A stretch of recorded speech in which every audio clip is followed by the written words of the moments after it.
অনেকগুলো মেসেজ আসছে, খুব ইন্টারেস্টিং। একটা মেসেজ আমার খুব চোখে লাগছে। একজন লোকের বাড়াবাড়ির জন্য বাংলাদেশে রোজেরিও আসতে পারে নাই। একটা চ্যানেলে এই নিউজটা করছেন, অনেক ধন্যবাদ। ওই নিউজটা কইরেন যে একজন লোকের পারাবাড়ির জন্যই কাবরেরার সিন্ডিকেট ভাঙছে বাংলাদেশের ফুটবলে। রিকোয়েস্ট করবো আপনাদেরকে, আপনারা ওই নিউজটা করবেন যে ওই লোকটাই পারাবাড়ি করার কারণে কাবরেরার সিন্ডিকেট ভাঙছে। শোনেন, বাংলাদেশে 220টা সিবি পড়ছে বিভিন্ন কোচ থেকে। একটা সিবি যে একজন কোচ নিজে সিবি পাঠাইছে,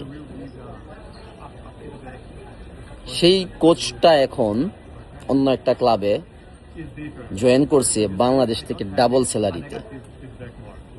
সে বাংলাদেশের জন্য কাজ করার জন্য সর্বোচ্চটা চাইছিল মন থেকে।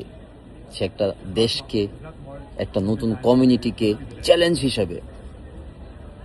দোষ আমি ফেডারেশনের দিব না, ফেডারেশনের মধ্যে অনেক ভালো মানুষ আছে। আমি সবসময় দোষ দিব ফেডারেশনের মধ্যে কিছু খারাপ মানুষ আছেন, যারা আপনারা ফুটবল বুঝেন না। আর যারা নতুন ফুটবল বুঝতে চায় তাদেরকে ফুটবল বুঝতে দেনও না। আপনাদের ইগোটা আজকে আমাদের ফুটবল এতটুকু পিছাইছে। থাকুক আপনাদের ইগো, আপনাদের ইগোরই জিত হলো, আমরা না হেরে গেলাম। বিচার যাবে উপরওয়ালার কাছে, বুঝছেন? এই যে উপরওয়ালা ডাইরেক্ট, পাপ বাপেরও সারে না। আমি রবিন ব্যক্তি হিসাবে আমাকে অনেকেই ঘৃণা করতে পারেন, আমি কথা বেশি বলি। আমি এই রোজেরিও মিকাইলকে বাংলাদেশে নেওয়ার জন্য বিগত 10 দিনে না হলেও 3500 কিলোমিটার শুধু গাড়ি ড্রাইভ করছি আমি। কেন জানেন? কারণ আমার দেশপ্রেমটা এই জায়গার মধ্যে। আমি ফিল করতেছিলাম যে এই কোচটাকে বাংলাদেশ নিয়ে একটা চেঞ্জ নিয়ে আসতে পারবো। দোষ আপনাদের না, দোষ আমার লাকের। রোজেরিও মিকাইল হয় নাই। ক্রিস কোলমান সময় থাকতে তাকে ক্লোজ করুন, তা নাহলে আমও যাবে, ছালাও যাবে। আমি অনেক কথা বলি। আমি আসলে কাবরেরাকে বাংলাদেশে ইস্যু করতে গিয়ে অনেককে শত্রু বানায় দিয়েছি।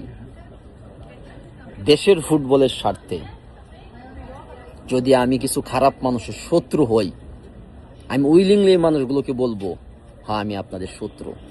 আর যেই ব্যক্তি দেশের স্বার্থে আমাকে একজন ছোট ভাই হিসেবে, একজন ফুটবল লাভার হিসেবে, বা একটা সাহায্যের হাত, একটা ছোট ভাই ফুটবল সম্পর্কে জানে বা ভালো নেটওয়ার্কিং আছে, ওই ভাই হিসেবে আমাকে জায়গা দিবে আজীবন, সে আমার মনের মধ্যে থাকবে।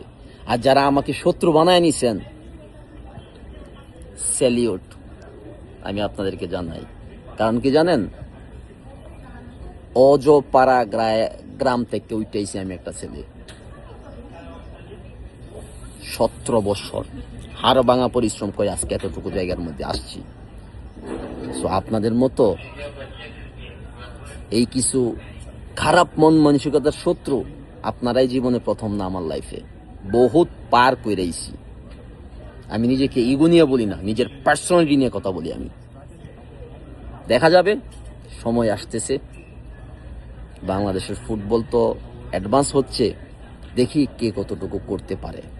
আমি চ্যালেঞ্জ দিলাম, যারা আমার শত্রু আসুন, বাংলাদেশের স্পোর্টস ইন্ডাস্ট্রিকে ডেভেলপ করার জন্য আপনারা ফাইট করুন আমার সাথে।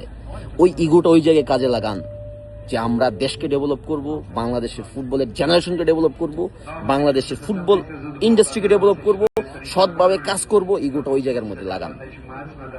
ইগো লাগায়া ধ্বংস আইনেন না, ভালো কিছু চিন্তা করুন। Good night.